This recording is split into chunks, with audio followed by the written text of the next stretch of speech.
გამარჯობათ. მე ვარ ირაკლი კავსაძე, მსახიობი.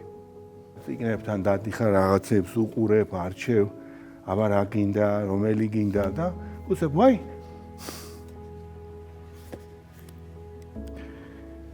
ეს უკვე არის ჩემი ცხოვრების ძალიან მნიშვნელოვანი ნაწილი. პატარა უფლისწული. პირველ რიგში ასოცირდება დედაჩემთან. ეს პერსონაჟი დედაჩემს აქვს თვითონ ნათამაშები.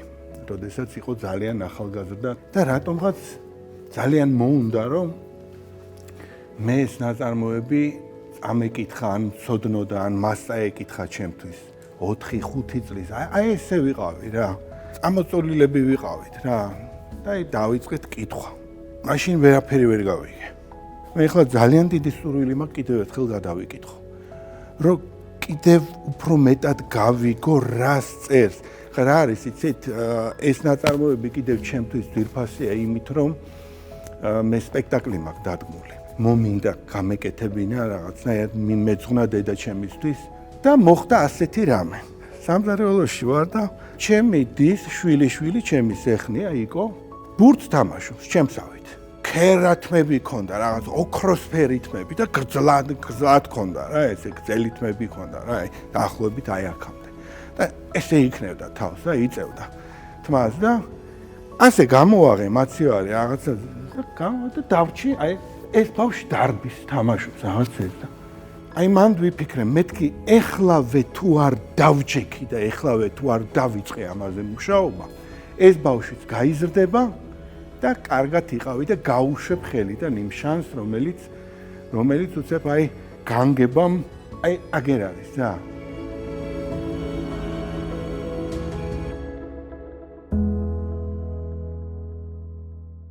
ბიბლიოთეკა იყო სახლში.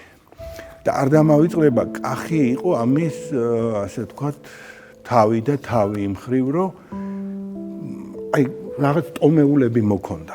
არა მარტო მწერლები, მხატვრების და აი მხატვრების წიგნები იყო ეს ჩადებული და ბავშვობაში რომ ნახე ბოსხის ნახატები რომ ნახე, ცუდად გავხდი. ბატონი ნოდარი შეხვდა კახის. ეს შემთხვევითი შეხვედრა იყო რა, რუსთაველზე.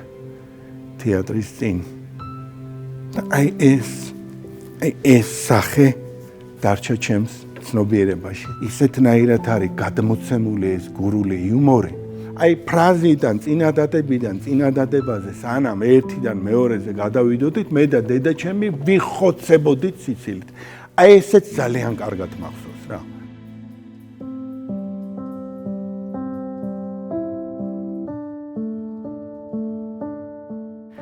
Hamleti. To be or not to be, that is the question. ყოფნა არ ყოფნა, ხო? ეხლა ჩვენ გავაკრიტიკეს ამერიკაში, უსიტყვოს რომ აკეთებენო, ყოფნა არ ყოფნა როგორ უნდა გააკეთონო. დაწერეს ეს. ჰამლეტი გამოდიოდა ზურგით და ეჭირა ხმალი. და თითქოს ისეთი განცდა იყო, რომ რაღაცა რწმენას კარგავს კაცი. კაცმა ამოვიდა თავიდან ჯვარი და მიდის სადღაც. და მერე უცებ დაიწყო და გადაიხრებოდა მარჯვნივ მარცხნივ. ყოფნა არ ყოფნა. გასან და მერე უკვე გრძელდებოდა მთელი ამბავი.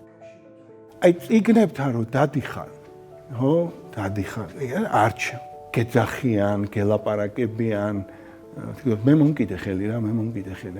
აი ამაშია მთელი ეშხი.